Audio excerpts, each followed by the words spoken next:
Muito boa tarde, minhas alunas, meus alunos, minhas amigas, meus amigos da Unicinos. Sejam todas muito bem-vindas, sejam todos muito bem-vindos a mais essa live, uma live que se expande desde um projeto que nós começamos faz algum tempo no YouTube e no Facebook e que a partir de hoje começa aqui no Instagram. Eu sou o professor Gustavo Reis, professor da casa, mestre em design estratégico pela Unicinos, eterno orientando do meu querido professor Gustavo Borba, e vou ter a honra de mediar um papo semanal em que nós vamos tentar trazer dicas quentes, nós vamos tentar trazer reflexões, nós vamos tentar trazer conhecimento mais denso, um entendimento, propor um entendimento melhor de tudo isso que nós estamos vivendo.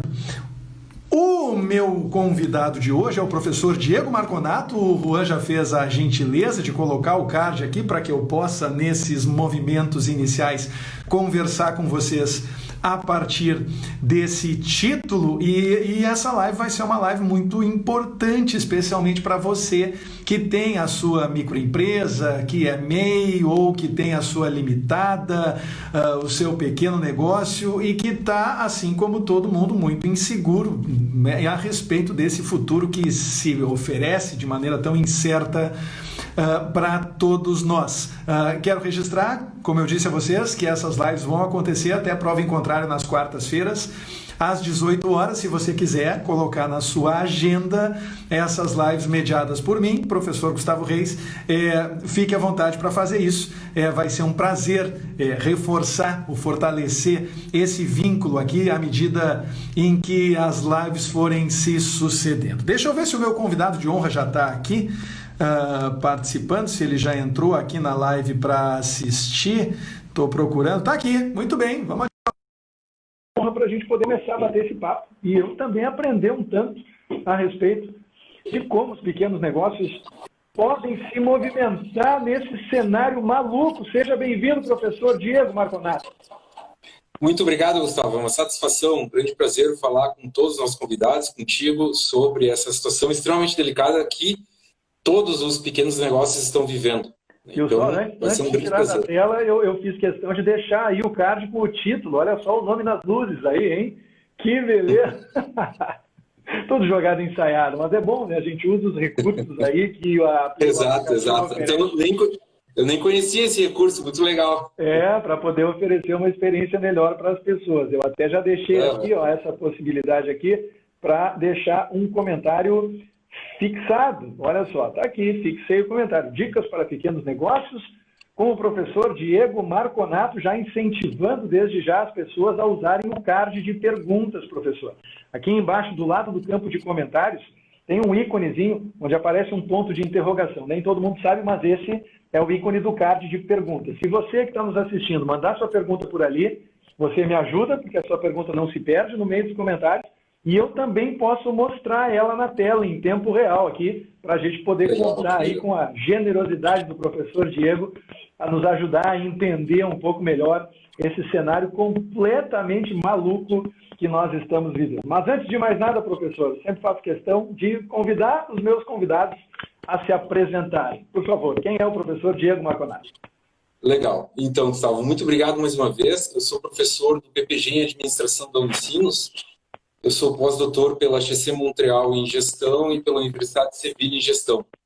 E eu estudo o crescimento de pequenas e médias empresas, né? Essa é a minha área de pesquisa. Então, eu tenho uma trajetória executiva, trabalhei algo em torno de 10 anos na Coca-Cola, depois vim para a academia. Desde então, faz mais ou menos também 10 anos que eu estou na academia.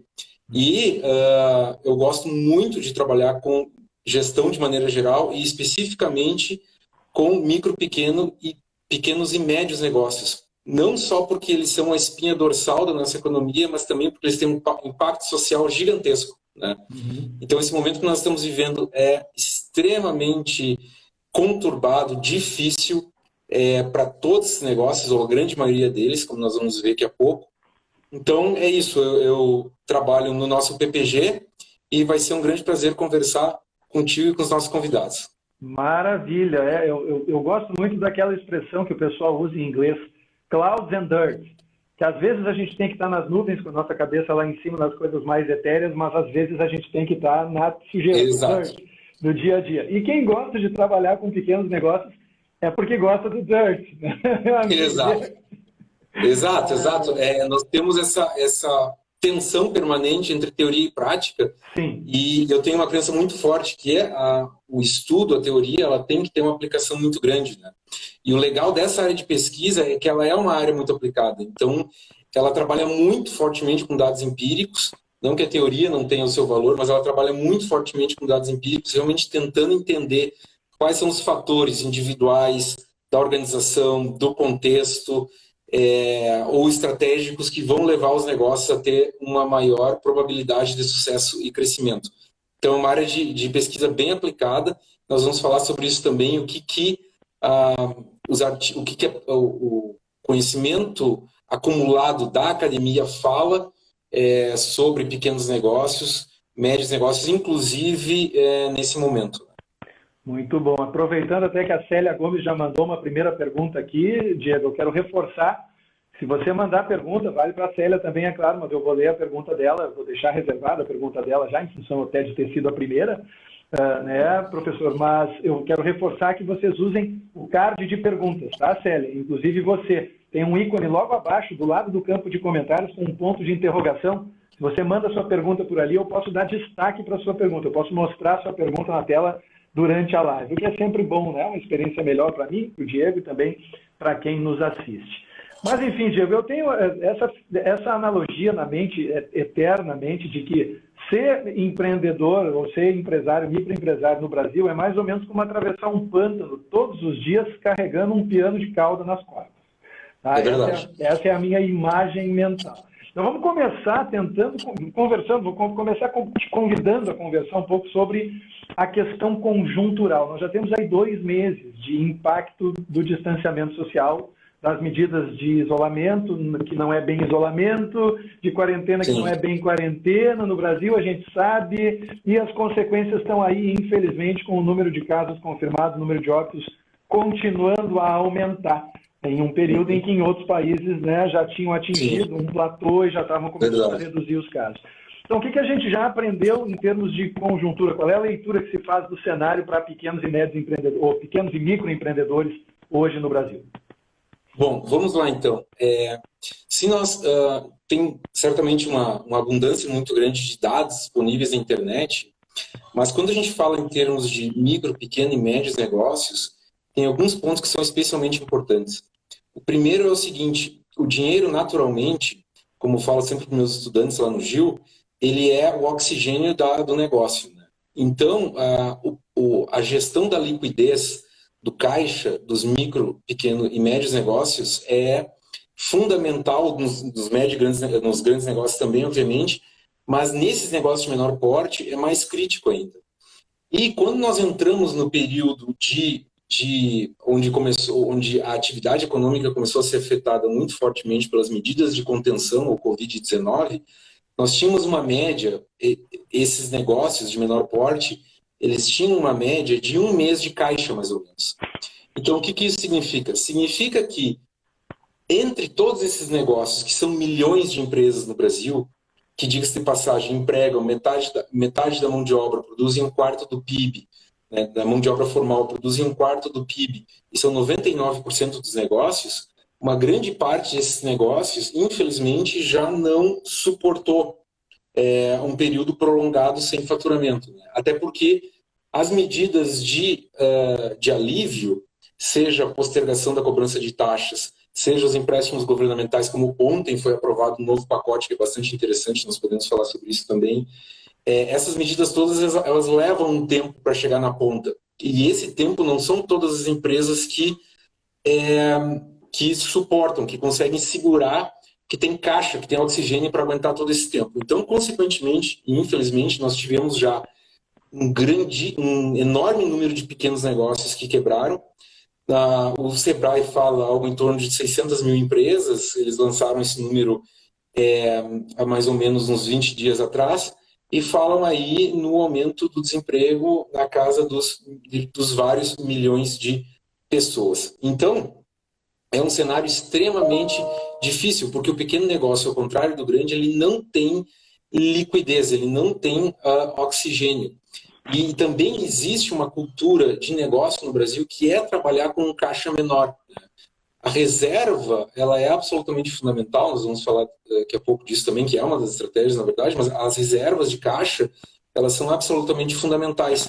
E são poucos negócios que têm uma política mais conservadora de manter um caixa maior. Né? E aí, o que acontece? Nós temos dados muito acurados, dados realmente assim, com uma qualidade muito grande, sobre o impacto no varejo e nos serviços das medidas de restrição ao coronavírus. Esses dados são divulgados, são abertos, são divulgados semanalmente pela Cielo, onde uma vez por semana eles atualizam esses dados. Eu estava dando uma olhada neles agora há pouco. Então, no período acumulado desde o começo da crise toda, nós estamos com o varejo, no geral, caiu 30% do faturamento e os serviços 60%. Né? Os bens duráveis, menos 43% de faturamento, postos de gasolina, menos 33%, vestuário, menos 66%, móveis, elétricos, lojas de departamento, menos 34%, turismo e transporte, menos 76%, bares e restaurantes, menos 58%.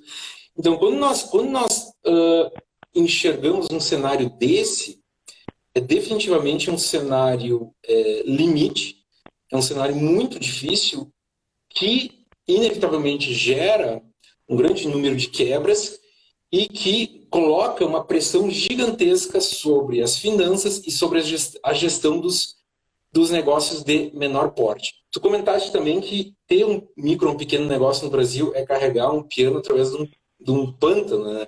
E essa é uma metáfora muito boa.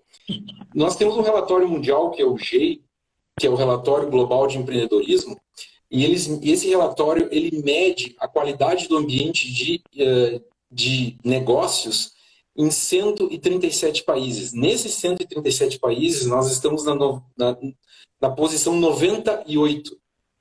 Então, o que significa? Que o nosso ambiente de negócio ele é muito difícil. Nós temos uma legislação trabalhista que complexifica e aumenta o risco da ação empreendedora. Nós temos um sistema tributário que nós todos conhecemos a dificuldade que é lidar com ele, não só em termos do volume de tributos, mas a própria dificuldade de lidar com a legislação tributária, com a contabilidade de tributos e assim por diante. Então, tudo isso gera um cenário muito, muito, muito difícil para esses negócios. Socialmente, o que isso representa? Isso tem um impacto gigantesco, não só porque nós temos milhões de micro, pequenos e médios empreendedores, e porque essas quebras recém-comentadas geram um desemprego, um número importante de desemprego, mas também porque esse momento que nós estamos vivendo tende a gerar uma maior concentração de renda no Estado e nos negócios de maior porte, né? E a classe média baixa e a classe baixa tendem, ou seja, a base da pirâmide social tende, em termos econômicos, tende a aumentar ainda mais. Né? E, adicionalmente, esse impacto brutal que os pequenos negócios sofreram acaba espantando muitos novos empreendedores. E o que leva, consequentemente, a uma diminuição do número relativo, total e relativo, de micro, pequenas e médias empresas, e uma concentração econômica, e eu diria, de certa forma, até mesmo política, nas grandes corporações. Então, é um cenário que tem uma série de desdobramentos que vão muito além da economia, tem desdobramentos políticos e sociais, e também, no médio e longo prazo, na saúde, né? Porque o que acontece? Tem vários estudos que correlacionam o aumento da pobreza absoluta com o aumento de mortes devido a causas que são disparadas, por assim dizer, por esse aprofundamento da pobreza. Então, assim, de maneira geral, é uma situação muito, muito delicada, muito difícil. Eu não consigo parar de pensar na lei de Murphy, Diego, porque o enunciado clássico da lei de Murphy nada é tão ruim que não possa piorar. E aí eu ouço você falando, por exemplo, nas questões relacionadas à base da pirâmide, ao fato de que pessoas que até 2 meses atrás empreendiam, mas agora, por falta de caixa, simplesmente o dinheiro desapareceu, não tem como Exato. continuar a empreender e passam a fazer parte, então, né, da informalidade e tudo mais. E a gente acrescenta isso na outra ponta, a insegurança jurídica que faz com que os investimentos estrangeiros desapareçam do país. Então, Exato. é uma paralisia. A impressão que eu tenho, leigo no assunto, a impressão que eu tenho é de que é uma paralisia uniforme, que perpassa transversalmente todos os setores da sociedade, independente, assim como se fala do vírus, né? Que o vírus não escolhe Sim. quem contaminar. Exato. Né? O Exato. impacto parece, dessa vez, também não ter escolhido quem atingir. É mais ou menos por aí? É por aí. É por aí porque é da natureza da economia um impacto, uma configuração sistêmica, né? Então, onde tudo está relacionado.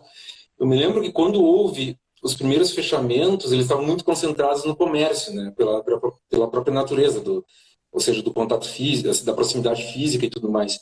Mas o comércio, ele é um elo fundamental do ciclo econômico, né? Então, para de vender, para de produzir, toda a cadeia para trás, ou seja, esse impacto que acontece no comércio, onde os estoques param e os serviços também param, vai explodindo para trás da cadeia. Então, é uma questão de tempo, né? De tempo, e é um jogo que ganha quem tem mais pulmão e mais flexibilidade, uma coisa que nós vamos falar também. E quem também está posicionado indústrias que sofrem um impacto menor, né? Isso eu acho que é uma questão muito interessante. Quais negócios sofrem mais e quais negócios sofrem menos, ou, na verdade, para alguns negócios, em termos de negócio puro e simples, eu não quero aqui dizer que foi uma coisa boa, nunca diria isso, mas eu quero dizer que, em termos de negócio, são oportunidades que surgem para determinados players, né? Uhum.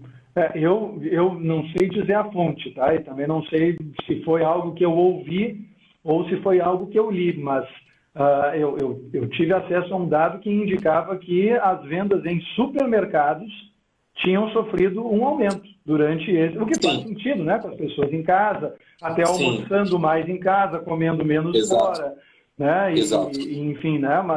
Mas que, claro, né, é só um segmento em relação a N outros segmentos, cujo impacto tem sido devastador. A começar pela Serra Gaúcha, né? O que a gente está vendo aqui é uma coisa que ninguém, em nenhum momento histórico, poderia imaginar.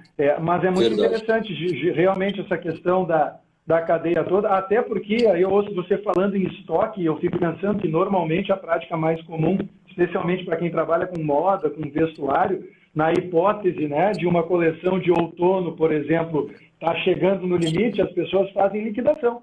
Né? Elas colocam em promoção para poder desovar o estoque, girar o produto e fazer a roda girar total. Só que nesse momento ninguém tem dinheiro para comprar, nem na promoção.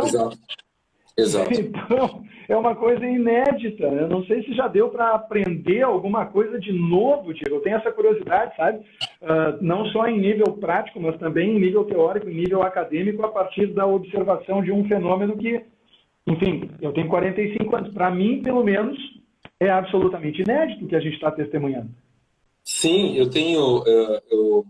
falando do ineditismo do fenômeno, concordo completamente, algo assim, absolutamente inédito. Eu tenho a minha tia Neiva, tem 79 anos, um dia eu estava no telefone com ela, meu sobrinho eu tenho 79 anos, eu nunca vi uma coisa assim, né? Ela nasceu pegou, claro, como criança ainda, mas viveu tempo de guerra e tudo mais, embora o Brasil não tivesse sido afetado diretamente em solo brasileiro, não tem havido conflito, mas eu quero dizer, mesmo considerando situações extremas, nós estamos vivendo algo que realmente é único. Tu mencionaste, Gustavo, os supermercados, de fato, só para não deixar escapar o número, eles aumentaram as vendas em 16%. E é bom, e é uma notícia boa que os supermercados tenham vendido bem. Por quê? Porque como eles têm uma gama grande de produtos, eles acabam salvando, por assim dizer, uma série de cadeias de suprimento, né? Porque, ou seja, como uma série de cadeias de suprimento conseguem escoar produto via supermercados, isso, de certa forma, acaba sendo, não vou dizer benéfico, mas menos ruim para boa parte da economia, né? Sobre os aprendizados, algo, eu acho que nós estamos ainda no olho do furacão. Como tu disseste, a lei de Murphy não nos proíbe de dizer que a gente já tenha passado pela fase mais difícil, mas eu acho que eu estava vendo esses dias lendo um artigo do The Economist, e uma lição que eles colocaram bem clara para as cadeias de suprimento internacionais é a necessidade de diversificação das suas fontes de fornecimento. Mas aí nós estamos falando, claro, em cadeias mais robustas, negócios de maior porte, né? E eles falam isso por quê? Porque quando houve esse impacto, a primeira onda acontece na China, né? E aí uma série de negócios paralisam lá, e as cadeias, por consequência, acabam parando em diversos estágios aí. Então, eu acho que negócio de maior porte, a diversificação de menor porte também, dependendo da natureza do negócio, a diversificação é algo importante. Mas uma lição que para os micro, pequenos e médios negócios, que é muito clara e é muito importante, é trabalhar com um colchão maior. Eu sei que é a legítima coisa, eu tenho plena consciência disso, que é fácil de dizer e é difícil de fazer. Eu sei disso. Mas a questão esse precisa ser um planejamento de médio e longo prazo. Eu, de novo, não estou dizendo que é só estalar os dedos e que isso vai acontecer, mas eu estou dizendo que para os negócios que sobreviverem, que conseguirem fazer os ajustes necessários nesse período, é necessário trabalhar com margens de segurança maiores, né? É necessário também o quê? Ter um melhor gerenciamento das suas finanças. De novo, pode ter pequenos negócios aí que tem um gerenciamento classe A, uma gestão financeira classe A e que quebrou ou está numa dificuldade muito grande pela natureza da sua operação, do seu mercado e principalmente do seu canal de venda. Mas a gestão financeira e do caixa e esse acompanhamento constante de lucratividade, caixa, são fundamentais. Principalmente além da reserva de caixa, o ciclo de conversão de caixa. Eu acho que uma dica muito importante aqui é que os negócios, principalmente os pequenos negócios, eles têm que cada vez mais tentar trabalhar com ciclo de conversão de caixa negativo. Estou querendo dizer receber antes de pagar os seus fornecedores, né? E claro, isso vai depender. Vários negócios conseguem fazer isso. Eu trabalhei com vários pequenos negócios que, ao fazer isso, inverteram o jogo e passaram a ter resultados muito mais interessantes. Então, isso realmente é um ponto que, se for possível fazer, tem que ser feito. Uma outra lição fundamental aí é o canal de venda. Eu acho que nós certamente estamos num novo contexto, isso é óbvio para todos nós, e também já está um tanto óbvio que nós não vamos voltar ao normal antigo, nós vamos ter um novo normal, né? E esse novo normal, ele é ainda mais digital do que era.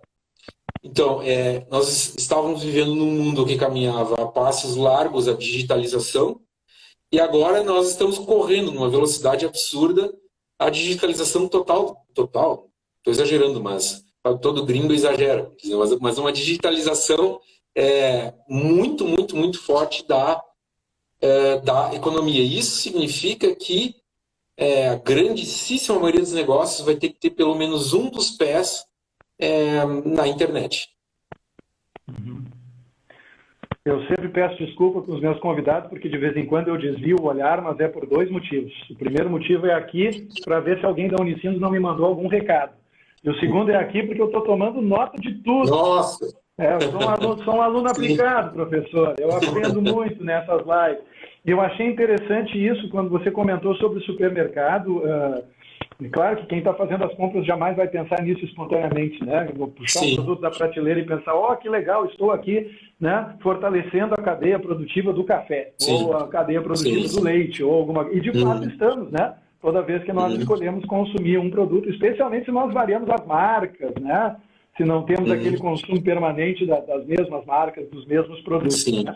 Mas um detalhe que também me chamou a atenção, Diego, foi que eu pensei conversando contigo agora, foi o papel do supermercado para a regulação do consumo irracional. Eu lembrei ali do início do processo, que é sempre o papel higiênico à bola da vez. As pessoas se desesperam, vão para o supermercado para comprar papel higiênico, água mineral e água sanitária. Meu Deus! esgotam os estoques, tudo em frações de segundo. E os supermercados, eles têm um papel importante porque os proprietários, os gestores do supermercado, decidem regular, decidem limitar, olha, no máximo 2 pacotes de papel higiênico para o cliente, no máximo 4 garrafas de água para o cliente. E isso eu acho que é um papel importante também nesse momento, né? Não só a gente garantir a manutenção, mas também a gente garantir que determinados produtos não sofram escassez só por uma questão comportamental insana das pessoas. Sim, essa realmente é uma questão muito delicada, Gustavo, porque enquanto uma falta, digamos, a falta de regulação, ela pode gerar escassez, normalmente o ideal é a autorregulação, né? Onde o mercado, o sistema de preço, ele opera e havendo competitividade, se tem acesso a produtos e serviços dentro da capacidade produtiva, do nível de produtividade dos diversos segmentos produtivos. Agora, a grande questão é como fazer essa regulação, né? Se fica na mão de cada supermercado, o governo entrar regulando normalmente não funciona muito bem, né? Ou até acaba jogando boa parte da economia no mercado negro, como nós vimos na década de final de 80, começo de 90 ali. Então a questão é como fazer essa regulação, talvez autorregulação, talvez, eu não sei, porque o que acontece, como houve essa interrupção da atividade econômica, começa todo esse motor que é a economia, ele começa a sofrer uma série de impactos fundamentais, né? E em alguns momentos vira um Deus nos acuda, correto? E aí como lidar nessas situações de crise extrema. Eu acho que tem algumas ações que foram tomadas pelos supermercados que são interessantes, do tipo, aqui na minha cidade tem determinados horários, eu sei que vários outros supermercados por através do Brasil fizeram isso, que dependendo do horário, tem um horário específico para pessoas em situação de risco, né? Ou que tem comorbidade, ou que estão numa determinada faixa de idade. Então, essa é uma ação de autorregulação interessante, embora eu não me lembre exatamente se a partir de um determinado momento isso virou uma legislação ou não. Estou lembrando agora. Agora, eu acho que a gente tem que ter muito cuidado na questão de como fazer essa regulação, né? Ou se fazer essa regulação mesmo, dependendo do setor. Porque ela tende a gerar externalidades e efeitos que não são, muitas vezes, são difíceis de prever no curto prazo, que podem ser mais danosos do que aquele problema inicial que gerou a regulação, né? Então, pode gerar, por exemplo, assim, o que acontece muitas vezes? Quando existe determinação de preço máximo, às vezes o mercado vai ser jogado por boa parte dele, ou todo ele, para o mercado negro, aonde os produtos não vão ser mais disponibilizados no mercado aberto e vão ser comercializados fora, digamos assim, do meio corrente, do meio correto, né? Porque os preços podem estar completamente fora da equação de custo dos empreendedores ou algo do tipo. Nós vimos isso lá no final dos anos 80 e começo dos 90. Então, realmente é uma questão muito delicada. Eu usei o exemplo do papel higiênico, até porque eu tive acesso, eu também faço lives, né? Não só aqui na Unicinos, né? Como eu comentei mais cedo, enquanto conversávamos ainda fora do ar. E uma das lives, um dos temas das lives foi justamente coronavírus e o papel higiênico, porque as pessoas enlouquecem para comprar papel higiênico. E isso não só em questão de pandemia, nos Estados Unidos, por exemplo, né? Que são uma região muito mais propensa a desastres naturais, furacões, terremotos, tornados, e por aí vai. Esse comportamento também acontece. E aí, né, o pessoal da psicologia estudou, se debruçou sobre isso e chegou à conclusão de que esse efeito manada ele acontece muito potencializado pelas redes sociais, pelas fotos que as pessoas compartilham de prateleira vazia. E aí saem desabalada a carreira rumo ao supermercado com uma única missão: eu preciso comprar papel higiênico. A pessoa não sonha, não faz ideia de que aquele produto não sofre escassez, e possivelmente não vai bater no teto de preço. Aliás, o teto de preço eu acho que, infelizmente, foi visitado pelo álcool gel durante algum tempo, né, Diego? Teve lugares aí, a gente viu no interior, especialmente, em que o preço foi de 4 para 40, literalmente, né? De uma quantidade mínima de álcool gel. E aí, até aproveitando o gancho, falando em década de 90, para você ver como são interessantes esses movimentos, né? Essa semana, o ex-presidente Fernando Collor pediu desculpas pelo confisco da poupança, meu caro Diego Marconato. Acredite, no Twitter, 30 anos depois. Eu não vi o... Oi? Eu não vi o Twitter. Desculpe, eu dei uma trancadinha, agora voltou. Por favor. Eu não vi o Twitter, mas me falaram. E eu digo, eu tenho que ver esse Twitter porque é inacreditável, né? É inacreditável. O que acontece é terrível, assim, aquele evento que aconteceu, eu me lembro que jogou a credibilidade internacional do Brasil no buraco. Muito mais importante é um confisco da poupança da população, sem falar no dano social, econômico imediato.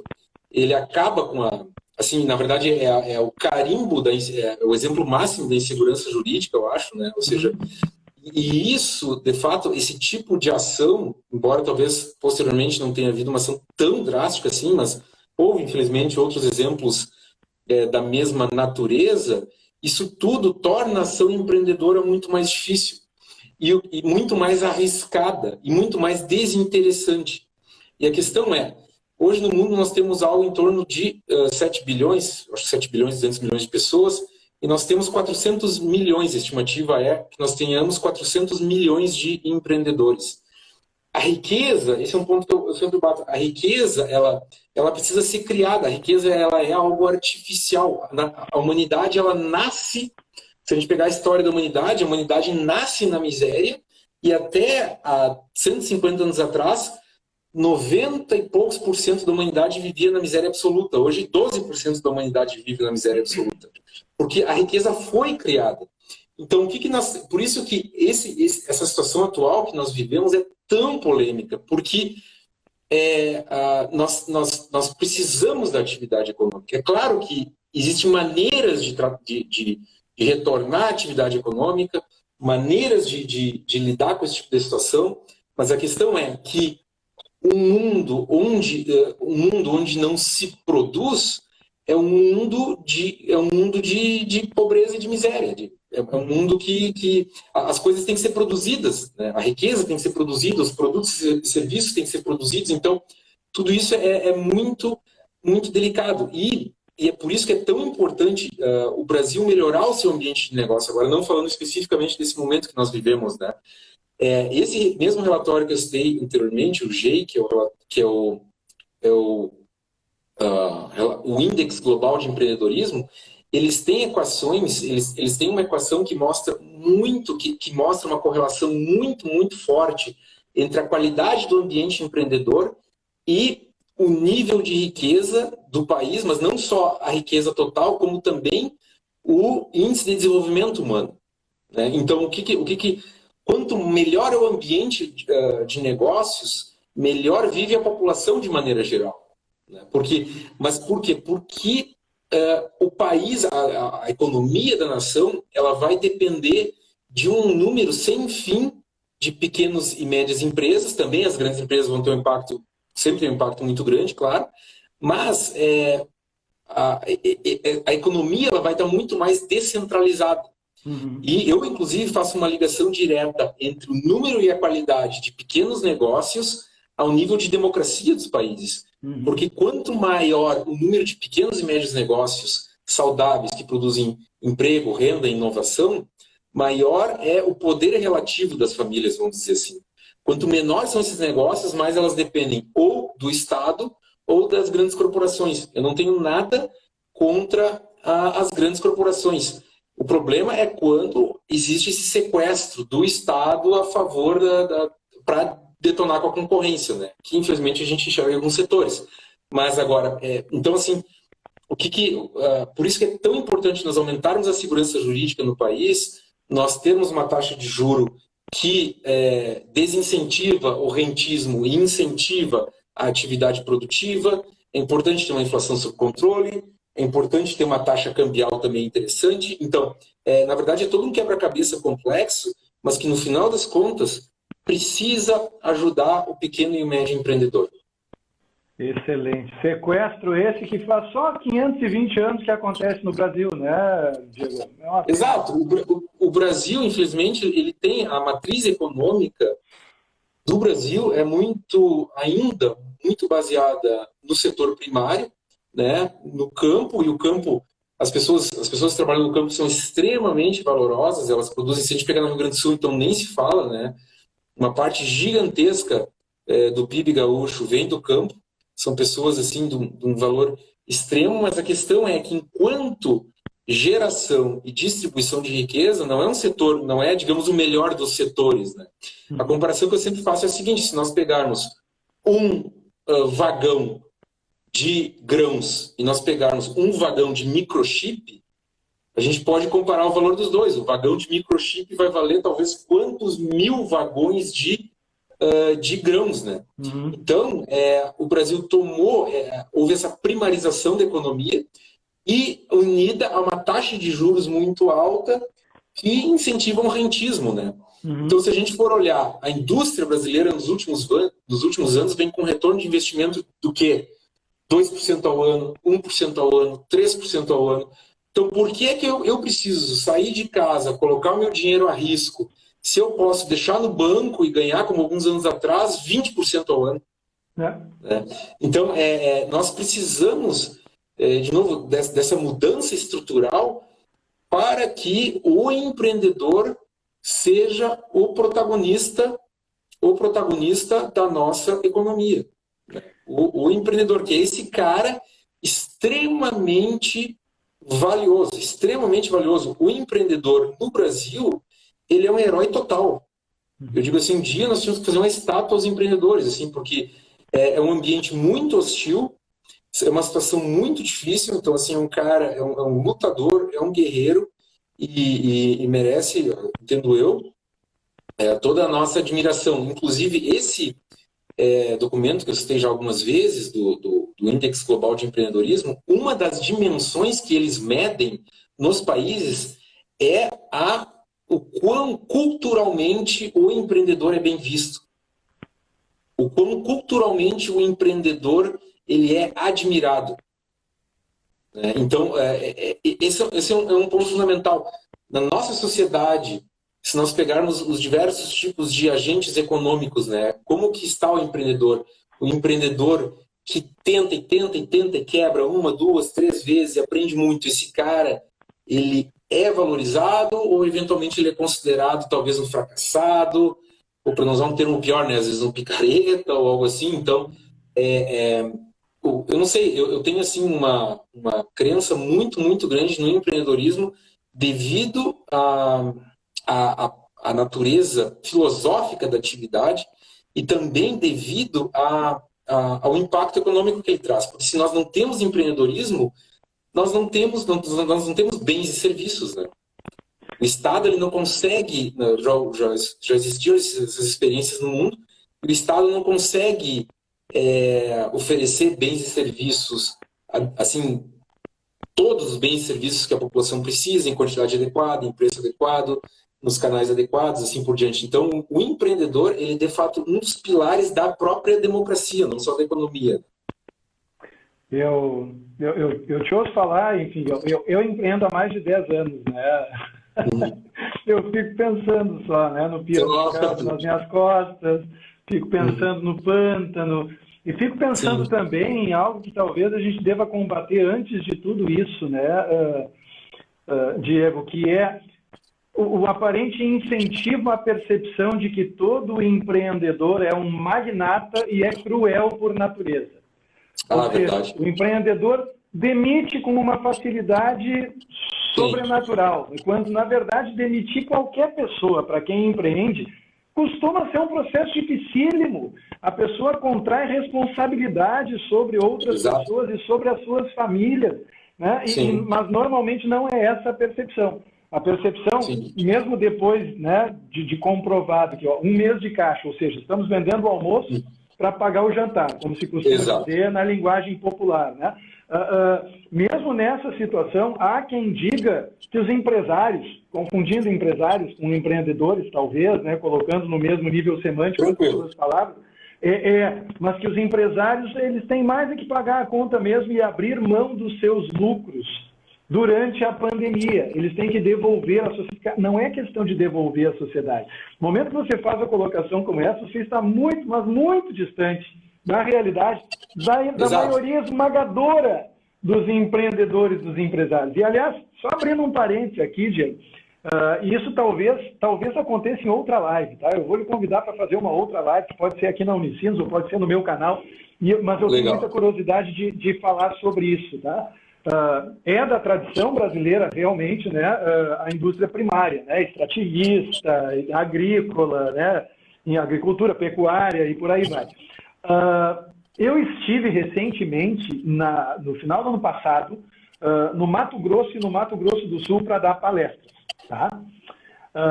Quando se vai para o Mato Grosso, se descobre um novo Brasil, o Brasil a perder de vista, literalmente. Né? A gente vê aquelas estradas, vê aquelas plantações dos dois lados da estrada, quer dizer, são 2 ou 3 aeroportos no estado inteiro e não tem saída. Se você quer ir para a fronteira com o Pará, vai ter que pegar um carro e viajar 5, 6, 7 horas, não tem alternativa.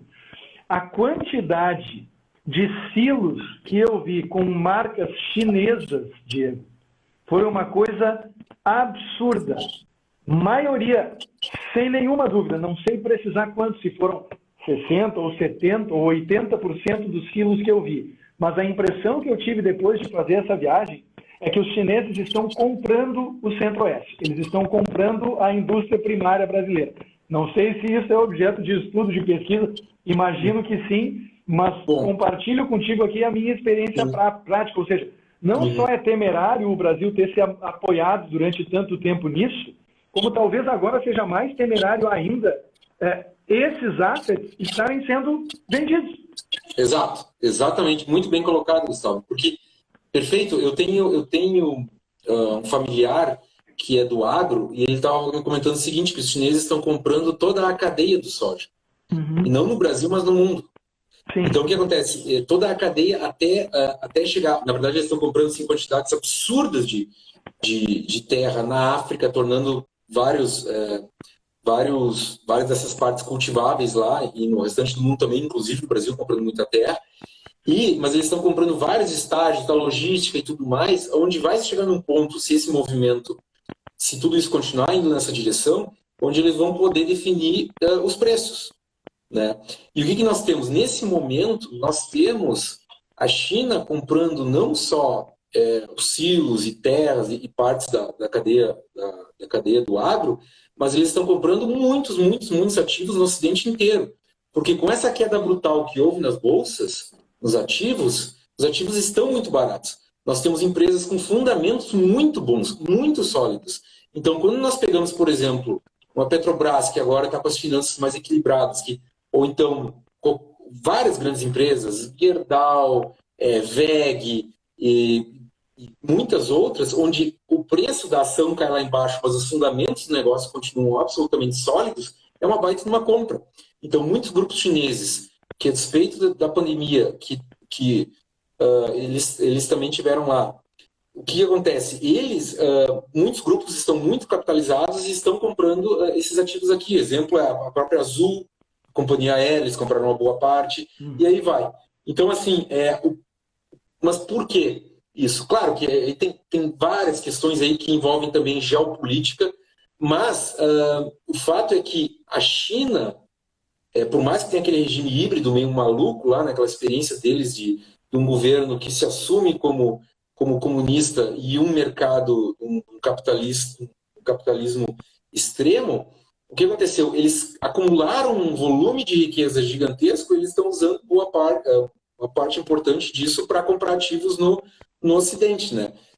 Então, de novo, o empreendedorismo, ele também, em países que têm uma atividade empreendedora muito forte, ele, de certa forma, ajuda, nem que seja parcialmente, a blindar o país desse tipo de situação, né? Então, porque se esses silos talvez fossem todos brasileiros, por que nós não fazemos esses silos, né? Por que os silos não... Se é na nossa própria terra, por que as nossas empresas não têm essa capacidade de competir com esses chineses que estão chegando aí nesse setor específico? Então, de novo, assim, e você falou uma outra coisa muito, muito importante, Gustavo, que é a visão do empreendedor como sendo um explorador, né? Uhum. Isso, na verdade, tem várias origens, esse pensamento. Tem uma origem ideológica e tem uma outra origem. Tem duas principais, a ideológica e outra que é desconhecimento de negócio. Eu vou ficar no desconhecimento de negócio. O desconhecimento de negócio é assim, o cara fatura 100 mil por mês. O negócio do Gustavo fatura 100 mil reais por mês. Pô, Gustavo vive muito bem, né? Sim, mas ele vende produto e serviço. Daí ele fatura 100 mil, só de imposto ali na venda ele vai pagar 20, sobra 80. Aí ele vai pagar os seus fornecedores, dos 80, sobram 40. Aí ele paga aluguel, funcionário, energia elétrica, taxas, sobra 5. Acabou. Então, assim, só que isso que as pessoas não sabem, que o Gustavo, por exemplo, fatura 100 mil reais, ele fica com 5 quando ele vende o suficiente para chegar no ponto de equilíbrio, e o governo fica com 30. Então, assim, quantos meses eu tenho que trabalhar para poder ter esse mês de caixa? Exatamente. Então, assim, é extrema.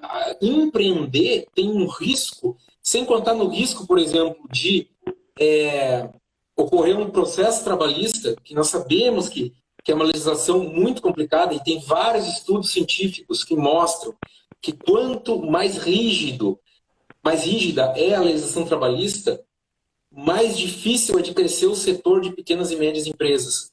Por quê? Porque se torna mais arriscado empreender, se torna mais arriscado contratar. Porque eventualmente eu posso fazer tudo da melhor forma, mas agora, devido à floresta, que é a legislação trabalhista, pode entrar um processo contra a empresa e acabar com o negócio. E uma empresa que emprega 30 pessoas tem que fechar as portas para pagar uma indenização. Esse tipo de situação é muito comum. Então,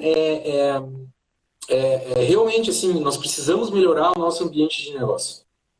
É o pântano com o piano de cauda, uma bigorna e uma bola de ferro no tornozelo. Olha, tá acendendo luzes aqui na minha mente, Diego, mas que bom, é para isso também. Sei que a gente acabou até desviando um pouco da temática do pequeno e do microempresário, né, Diego? Mas no final das contas, se grandes grupos têm a cadeia produtiva de ponta a ponta e decidem os preços, o impacto deles se faz sentir também e muito pelo pequeno e pelo microempreendedor, que vira refém, né?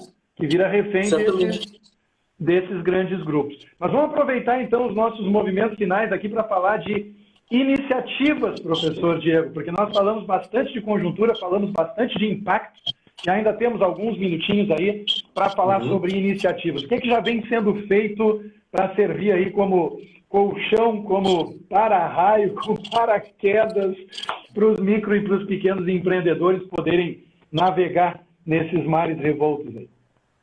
Legal. Então, frente a toda essa situação, eu acho que o primeiro ponto é o empreendedor se apropriar completamente das finanças do negócio. Saber exatamente o que está acontecendo, quanto ele tem de caixa, suas contas a pagar, suas contas a receber, a sua inadimplência. E se apropriar, colocar tudo em cima da mesa e saber exatamente o que está acontecendo. Depois, buscar essas oportunidades de crédito que estão pipocando aí, e tem uma grande que foi aprovada ontem. Agora a questão é quanto tempo isso vai demorar para chegar na ponta, que eu estava lendo no Zero Hora, que foi então liberado uma linha de empréstimo, onde esses empréstimos devem ser até 30% da receita bruta anual da empresa, podendo atingir um máximo de 108 mil para microempresa e 1,4 milhão para pequenas empresas. A taxa de juro é extremamente baixa, Selic mais 1,25%, nós estamos com uma Selic aí de 3%, então a gente está falando de 3%, se não me engano, a última Selic, então é uma taxa muito, muito, muito atrativa. Buscar capital em instituições de microcrédito, quando a gente fala em micronegócio.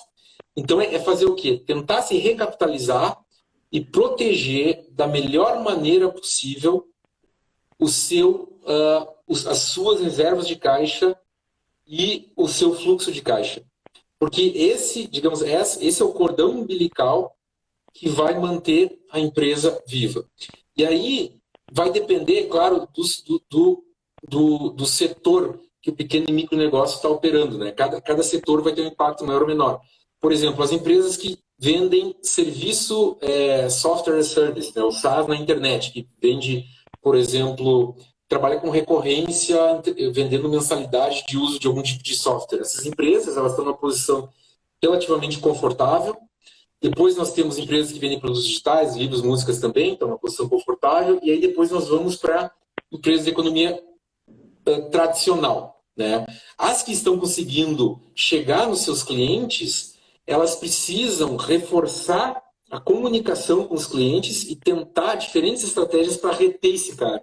Então, fazer programas de fidelidade, dar descontos na medida do possível, se as margens suportarem. Ele precisa, nesse momento, colocar muito esforço na comunicação com o seu público-alvo e na aproximação para realmente tentar criar um relacionamento que suporte esse momento e que ofereça fluxo de caixa para ele, né? Uhum. Depois, tem a questão... Bom, aí são questões assim, mais contextuais, mas que são importantes, né? Que a cobrança de impostos foi postergada para diversos tipos de empresa. Sim. Não, porque a questão é... Tudo bem que foi uma postergação de 3 meses, né, Diego? Sim, otimista, né? Significa não, que exato. em 3 meses a gente esteja em cima do brigadeiro de novo. Sim. Mas... E assim, eu acho que uma das maneiras que o governo mais pode ajudar as pequenas empresas nesse momento é exatamente, talvez o termo seja forte, mas tirando a mão do bolso delas, no sentido de cobrar menos, né?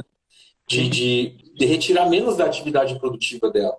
Porque, de novo, como nós vimos, na grande maioria das pequenas empresas, quem fatura mais, principalmente pequenas e médias, quem fatura mais com a atividade do empreendedor é o Estado.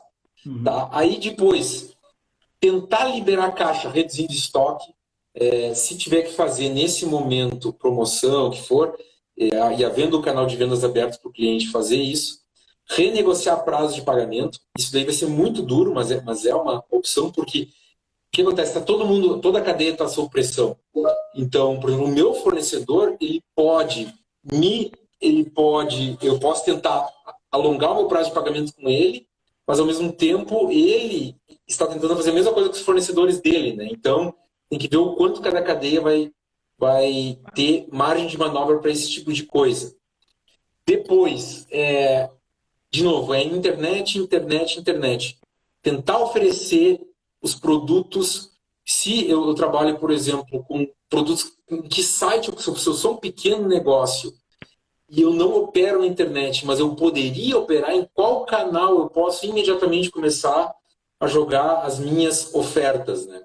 Então, digamos, pequenas experiências que eu vi de pequenas empresas de presentes, eles têm oferecido seus produtos em portais, Elo7, não sei, Mercado Livre, e assim vai. E aí, é claro que tem uma curva de aprendizagem e que isso não é simples, mas buscar ajuda para fazer essa virada no canal de vendas. Buscar gente que saiba disso e que esteja disposta a trabalhar em conjunto, porque certamente isso custa, né?